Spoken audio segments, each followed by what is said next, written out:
Master గారు చెప్పారు, రహస్యంగా రూముల్లో కూర్చొని మాస్టర్స్ పరమగురులో ఫోటోలు పెట్టుకొని ఆ సాధనలన్నీ చేస్తూ దానిలో నేను ఈ డిగ్రీకి వచ్చి ఆ డిగ్రీకి వచ్చి అనుకున్న వాడికి టెంపరేచర్ పెట్టడం ఉపయోగం ఏమీ లేదు, దానివల్ల ఒరిగేది ఏమీ లేదు. అరిస్టోక్రసీ, నేను చాలా గొప్పవాడిని, నేను ఎక్కడికో వెళ్ళిపోయాను అనుకోవటం, చాలా సెన్సిటివ్గా తయారైపోయాను, నలుగురిలో ఉండలేకపోతున్నానండి, వాళ్ళంతా వైబ్రేషన్స్ వేరు, వాటి టచ్ అవుతుంటేనే కంపరంగా ఉంటుంది అంటే అంటే చుట్టూ ఉన్న వాళ్ళంతా అలగా జనం అన్నట్టుగా ఏదో కంపరం అయిపోతున్నాను అనుకున్నాను. అంటే వీడు జరుగుతుంది. మాస్టర్ గారు చెప్పారు, అవ్వాల్సింది సెన్సిబుల్గా కానీ సెన్సిటివ్గా కాదు అన్నారు.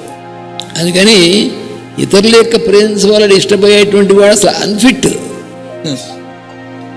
అంటే 12వ అధ్యాయంలో కృష్ణుడు చెప్పింది, స్పష్టంగా చెప్పాడు. భక్తుడు అంటే ఎవరు, నేను భక్తుడినే కాదా అంటే ఎవరో అడగక్కలే, నీకు నువ్వే చూసుకో, వాడు 2 లక్షణాలు ఉంటాయి భక్తుడికి, అది ఉన్నవాడే భక్తుడు అన్నాడు.